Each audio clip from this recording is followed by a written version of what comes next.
All right, Braylen Wimmer, talk to me a little bit about growing up and discovering baseball was going to be the one true love for you, and when that whole process kind of got going for you. I mean, it's as long as I can remember I played baseball. I try to think back to when I started, and I can't even remember. I remember playing in like my local YMCA on like a gym floor, and obviously my dad played forever. I just kind of grew up into baseball, so it's all I've ever known. Was it always baseball for you, or did you play other sports growing up a little bit? Yeah, I think it was. I played basketball and football up until middle school, and then it was baseball from high school on. But I don't think I love the other sports, but there was nothing. Baseball was it. And then talk to me a little bit about your high school career. Was it always a goal for you to go to South Carolina, or how did they first kind of come on your radar? And talk a little bit about the offers you did have. Yeah, I went to Yukon High School in Yukon, Oklahoma. I was kind of late into the recruiting process, I thought. I mean, you know, they were recruiting guys that were in 8th grade when I was in high school. So I committed after my sophomore summer to South Carolina, and I knew I wanted to play at a Power 5 school. I knew that, so I went to a showcase in Indianapolis, and I played well there, and that's where I got most of my offers. I got, you know, OU, OSU, being from Oklahoma, and I visited those two schools. I went to KU, and they were all cool. They just didn't seem like the right fits for me for some reason. I knew I wanted to play in the SEC also. So when I went to Missouri, I really liked Missouri. That was closer to home and in the SEC, so that was a real possibility. And then South Carolina was my last scheduled visit, so we went out there, and I mean, everything about it was incredible. It felt right when I went out there, so I committed, I think, 2 days after that, and the rest is history. What do you think it kind of was? Was it just a feel thing, or what kind of stuck out? Yeah, I mean, the coaching staff presented, you know, their presentation well to me. I mean, the stadium is one of the best in the country. The fans were incredible. Yeah, it was just, I remember just walking in, and the vibes felt right. So everything just kind of clicked when we got there. And then just talk to me a little bit about your college career and what it was like playing there and playing with Jack and Cole and kind of, you know, building those relationships, which you probably didn't know would take you to this point, right? Yeah, yeah, those were probably the best 4 years of my life. Going in as a freshman, I didn't know anybody. That was the only questionable part about me committing there, was that being from Oklahoma, I didn't know one person going there. But once I got there and was there for a little bit, it was amazing. My freshman year I got to start my freshman year, and that was one of the best moments of my life, honestly. And then my sophomore year, Jack came in. I'm a year older than Jack and 2 years older than Cole. So every year, those guys came in, and yeah, I'm very grateful that they got drafted with me, because going into the Rockies I didn't know anybody either. So having to have one of those guys come with me was super nice. And how difficult was that, kind of coming into a brand new place, brand new guys you'd never played with before, and, you know, trying to assimilate together as a team? What was that like? In college? Yeah, in college. Oh yeah. Yeah, it was tough. I think in college though, everybody's got the same goal. You want to go to Omaha, you want to win it all. So it was tough at first, but I mean, a bunch of college guys in the locker room eventually will get along, and it was a blast. And then talk to me a little bit about being a 4-year guy. What do you think? You know, that's kind of rare these days, especially with the guys we talk to here. So, you know, spending a 4 years in college and getting a degree, and also, you know, continuing your career to play pro baseball, just, you know, what kind of went into that whole, you know, 4 years for you? Yeah, I got drafted after my junior year, and just it didn't feel right. I felt, I guess, a little disrespected. I didn't really want to leave on that note. So I went back for another year, and it was the best year we had. So I don't regret it. I mean, maybe a little bit for my professional career it's costing me, just because I'm a little older, but that's how baseball is. But in the long run, I'll look back and be super grateful, because it was probably the best year. Our team was good. We had so much fun. And yeah, it was special that year. And then talk to me a little bit about your senior year draft day. When did the Rockies kind of come on your radar at all as a possibility? They didn't really until it happened. I knew they liked me because we have fall meetings with pro teams in college. And I think it was my junior year, the Rockies, I think I blew off the area scout. Jordan Zarnicki texted me, and I just never texted him back. I don't remember why. I was just kind of like, I was upset at everything about the draft, so I kind of blew him off. And then he called me like later that night and said like, hey man, like I wouldn't be doing this if I didn't want to meet with you. Like we think highly of you. So I remember we met like after dinner sometime. It was dark out at the stadium, and I haven't done that. I haven't even seen anybody do that.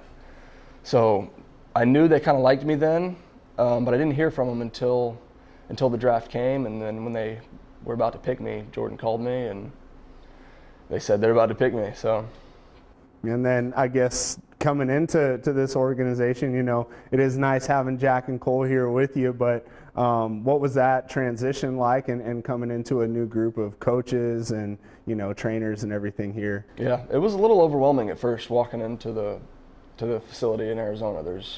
I couldn't remember people's names for months, and it was like kind of nerve-wracking to walk by somebody and not know their name. But college, you kind of knew everybody. There wasn't many.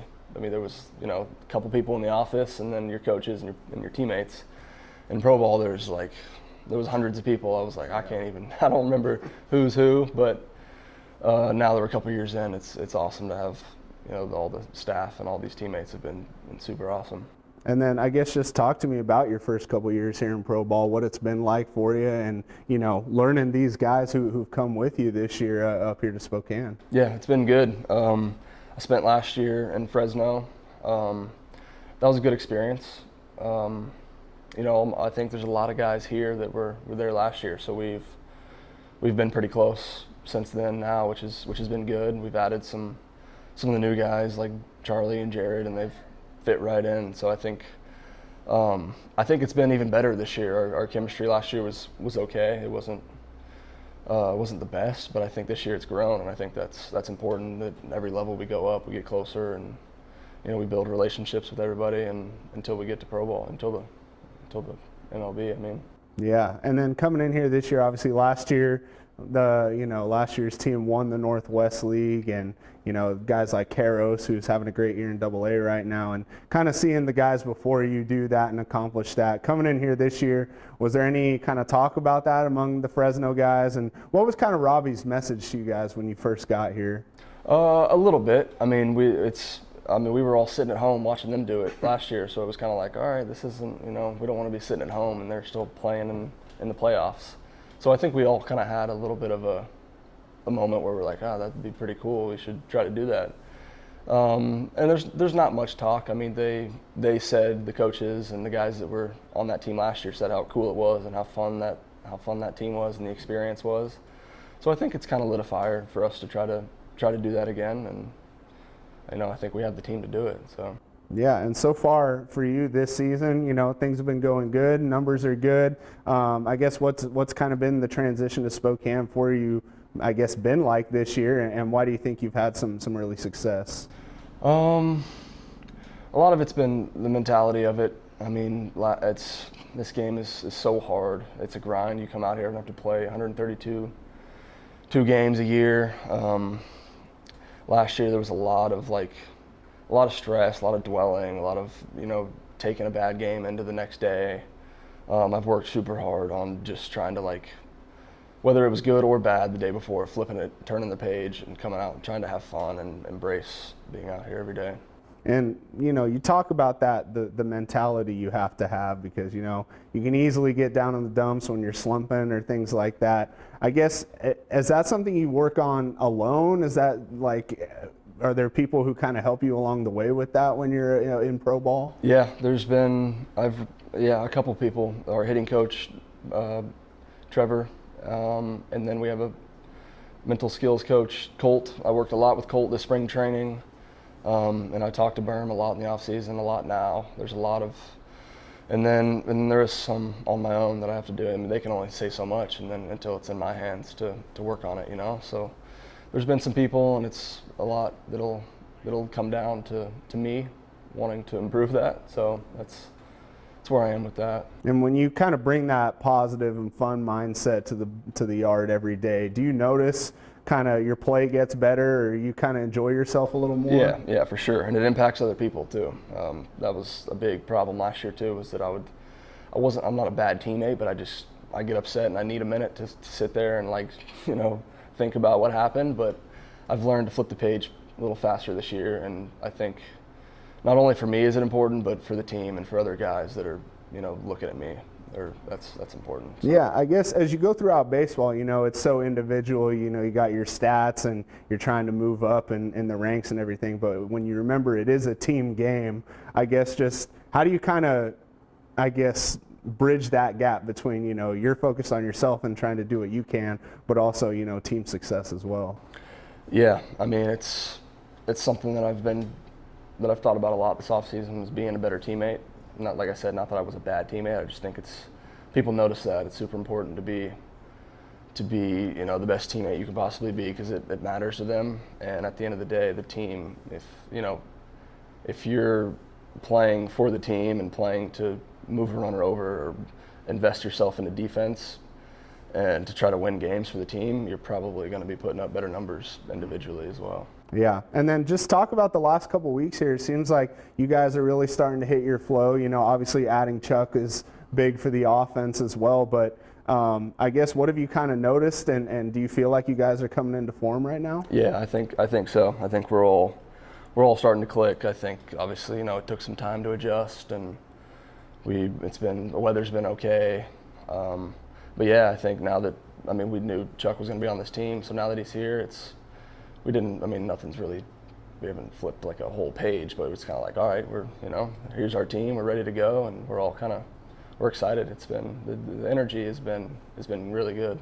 And for you kind of bouncing around at different positions so far this year, is that something you take pride in, or is it something where you're just like, hey, I just want to be in the lineup every day? Yeah, I do take pride in it. You know, baseball is like such a routine-based game that you show up and you do the same things every single day, and it can wear you out. So being able to show up and you know, be excited to go look at the lineup and see, you know, like what position I'm gonna be playing today is awesome. So I get to, you know, one day I get to work in the outfield, the next day I'll work in the infield and flip-flop, and it's been good because it spices it up a little bit. And what's the different mentality you have to take, whether you're in the outfield or in the infield, or is it just simply just doing different drills that day but in BP? Yeah, I mean, it's both. I try to work on, I've been both corner spots in the outfield, and they play differently. So either if I'm in left or right, I try to go out there for BP and just kind of read, you know, the tail off of a right-handed hitter's bat in right field, or the tail and left off a left-handed hitter. And then I still do ground ball work. Even on days I play outfield in the cages in there, I try to do that as much as I can. So yeah, like I said, I'm trying to take pride in playing defense and playing every position. Is there one that you like the most? Not really. Yeah. I like playing the middle of the field. Mm-hmm. So, I mean, short and second and center I like playing the middle, but I like playing them all. I've enjoyed being in the outfield recently. I haven't been out there like this much. So now that I'm starting to like get the feel of it and play there a lot, it's been fun. Having fun, yeah. When you're not playing baseball, what does Braylen Wimmer like to do in his free time? I know it's not a lot, but when you do have some free time. If it's not, it's usually sports. If I'm not playing baseball, I might be playing baseball in the video games, or I'm playing golf. Pickleball is big for me in the off season. Okay. Yeah, hanging out with my friends.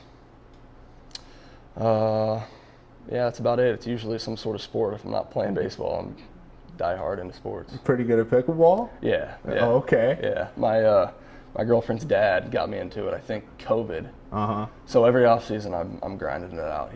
Yeah. He's like a 5-0 player. So Yeah. I play against him. And My girlfriend's mom is a 5-0 player, Really? so I see what we're coming to so here. But I'm not that good yet. Yeah, that's what I'm working to get to that level. So it's been fun. Do you is there a team you grew up watching that you play with in MLB The Show, or are you a Rockies guy now?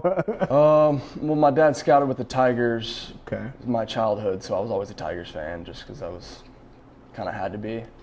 But there wasn't really. I'm being from Oklahoma. There wasn't really a team that I rooted for. I liked the Astros growing up, just because all their infielders were super good. I liked watching good players more than good teams. Is there one that stuck out? Are you a Biggio guy or someone like that? Bregman was my favorite player because I watched him at LSU. I was a big LSU college fan. Okay. And then they had Correa and Altuve, so I loved watching that infield. Gotcha. And then my last one for you, as you look towards the rest of the season here, what are some of your personal goals? Obviously, everyone's trying to get to Hartford, but, there is the possibility you guys could win another Northwest League title. I guess just what are some of your personal goals this year? Yeah, I think you just said one of them was to win the championship. I'm not really too much into the personal stats. I think for me it's more of like the mental. I want to have fun. I want to embrace it. I want to enjoy being out here. Not everybody gets to do this, and I know my 5-year-old self would be so proud of myself to be able to do this. And so for me to worry about, my stats or all like how I'm going to do it's not really what I want to do. So I'm just kind of try to embrace it and have as much fun as I can is my main goal. All right, perfect. Thank you, Braylen. Nice to meet you, man.